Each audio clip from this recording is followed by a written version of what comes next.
Você acha que na nossa realidade, Shalom, existe uma cobrança ou uma demanda de que a gente dê sempre muito?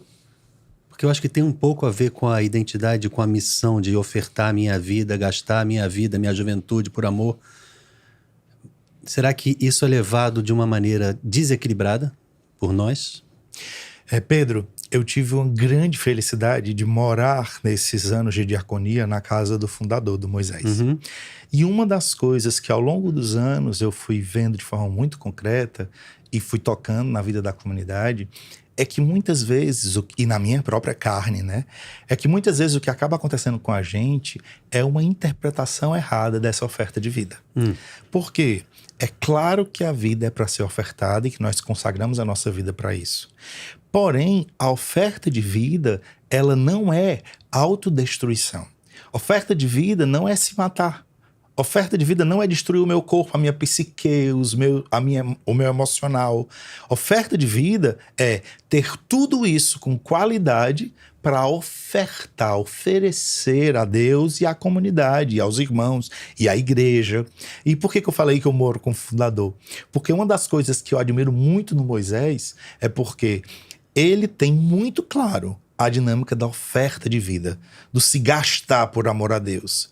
Mas ele também sabe descansar. Ele também sabe, depois de uma grande jornada, ir para uma casa de praia ou para uma serra, passar alguns dias de repouso, rezando, tranquilo, para depois voltar de novo. Então eu acredito que ele, para mim, ao longo dos anos, eu fui vendo nele muito esse sinal de equilíbrio, entende? Então, o que eu diria é a interpretação errada, e isso se dá também muito por causa da juventude. Porque o que é que eu percebo, principalmente em mim? Eu cheguei na diaconia com 20 e poucos anos, então assim, a minha gana de dar tudo a Deus, o meu desejo de dar o melhor, outra coisa, sabe? E junto com isso vem a nossa humanidade, porque a gente não pode negar a nossa humanidade. Entra ego junto, entra orgulho, entra tudo. Então, a gente acaba se violentando. E aí, a intenção, Deus acolhe. Porque assim, é claro que Deus vê o coração, mas a consequência objetiva disso no corpo não tem como mudar. Então, quando eu comecei a perceber as consequências disso na minha psique, no meu desgaste apostólico, no meu esgotamento, na minha indisposição ao trabalho, entende? Também tinha isso, então. Total, foi pouco a pouco sendo gerado. Por quê? Por causa do desrespeito. Só que esse desrespeito não foi ninguém. Seu, né? É meu. Por quê? Sendo bem sincero, dentro da minha área e onde eu estava, era eu que dosava. Chegavam para mim e diziam assim, a gente quer uma apresentação. Ah, isso é interessante você Se dizer, essa então... apresentação vai me custar um dia de trabalho, um mês, um ano, sou eu que digo. Não tinha uma demanda, precisa ser até dia tal. Vai ser assim, tem que ser de tal jeito. Os prazos existiam, só que o que acontece, Pedro? Tu é artista, tu sabe muito bem comigo isso. Sim, mas não precisa dizer, né? Porque... Tem um prazo pequeno. Quando tem um prazo pequeno, eu tenho que ter inteligência emocional para dar o que cabe dentro do prazo. Só que a gente às vezes não quer. E abrir mão daquilo que... A qualidade que a gente gostaria de ter. Então, a gente tem que aprender a... Ok, eu gostaria de fazer isso com 4 anos. Mas eu vou ter 5 dias, então eu vou entregar um produto, um resultado de 5 dias. Entende? Para Deus a oferta vale igual. Porque você está fazendo o melhor que dá. O que acontece, na verdade, sendo bem sincero sobre isso, o que eu acredito hoje, é que o que importa para Deus é a intenção do coração. Teresa d'Ávila, ela vai dizer que quando o homem se decide a rezar, ele já rezou. Então, aquela mesma dinâmica em relação à caridade e a mesma dinâmica em relação à decisão, até decisão de pecar. Quando a gente decide o ato, já tá, né? Tá definido. Então, a mesma coisa eu diria para Deus em relação ao trabalho. A questão é que muitas vezes a gente não sabe dar limite. A gente não sabe aceitar o mais simples, o mais pobre. A gente quer o melhor. Então, eu vou dar um exemplo bem simples. Tem uma obra para ser feita, essa obra custaria 15 mil e eu só tenho 5. Eu vou fazer os de 15 mil. Mesmo só tendo 5. Só que eu vou pagar o restante com o quê? Com meu sangue. Só que a pergunta que precisa ser feita é essa oferta de sangue agrada a Deus? Foi Deus que pediu essa oferta de sangue? Tu entende o que eu tô querendo Entendo, dizer? Eu agora sei que é tô entendendo. delicado, não é tão simples. E sei que faz parte da dinâmica da vida, oferta e sacrifício. Porém, hoje, cada vez mais, eu acredito que a dinâmica... Por exemplo, vamos pegar Jesus. Muito simples. Cristo. Cristo passou 30 anos de vida oculta. 30 anos de vida humilde.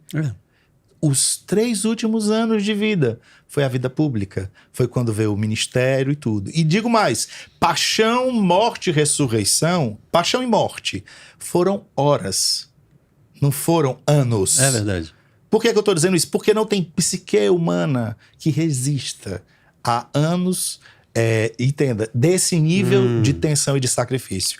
Então o que eu diria é que a oferta, você precisa sempre discernir bem até onde o sacrifício é um sacrifício que agrada a Deus e até onde não é um sacrifício nem que Deus está lhe pedindo. Porque a grande verdade, Pedro, é que a gente sacrifica mais coisas para o nosso ego do que por amor a Deus.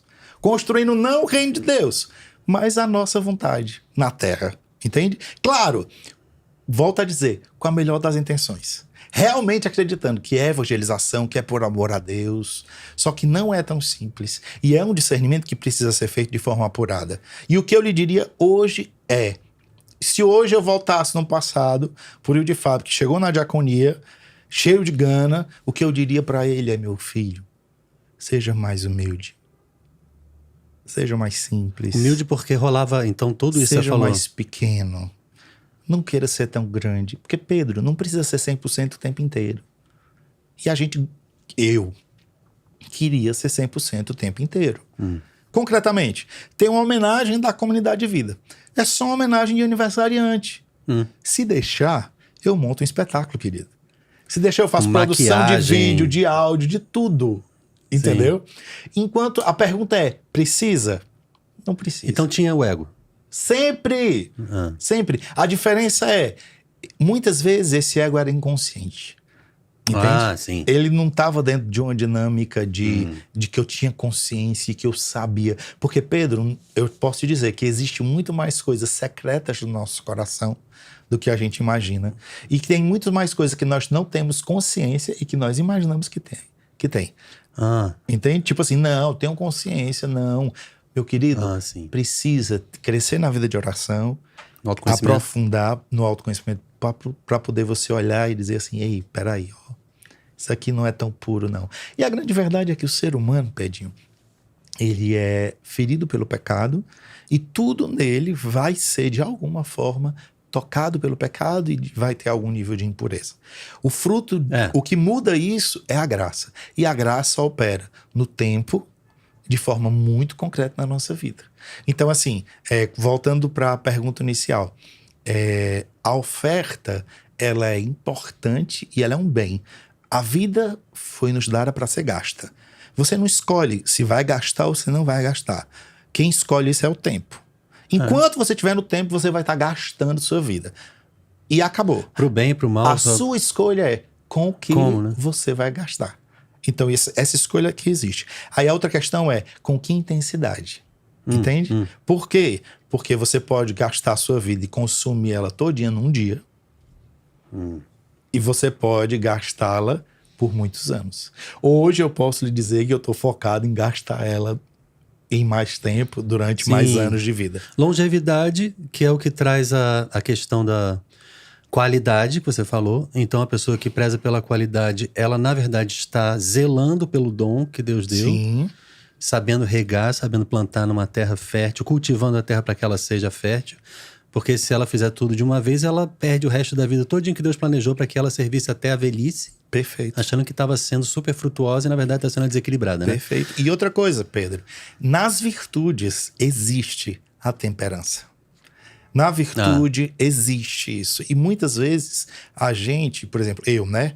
Na minha cabeça era, ou é quente ou é frio. Se for morno, vomita. Então tinha que ser 100%, tinha que ser tudo no máximo, entendeu? E os anos e o tempo foram me ensinando que não dá para viver desse jeito. É impossível. Essa proposta de vida não se sustenta. É porque a sua concepção de quente e de morno não era exatamente o que é a verdade, né? Sim. Não é a questão da interpretação, da forma que eu lia. E, ao mesmo tempo, entender que existe um caminho do meio. Entende? Que existe um caminho de equilíbrio. Uhum. E esse equilíbrio não é o meio exato, matematicamente, no meio. Sim, é o Entende? melhor caminho, né? Ele vai sempre coisar, mas ele sempre flutuar, mas não nos extremos. Hoje, eu te diria que o aprendizado todo maior nesse sentido para mim é não viver em extremos. Nenhum extremo, de forma alguma. E ofertar a vida, para mim, hoje, é viver minha vocação no ordinário dela, no cotidiano dela. E não viver coisas extraordinárias, megalomaníacas, entende?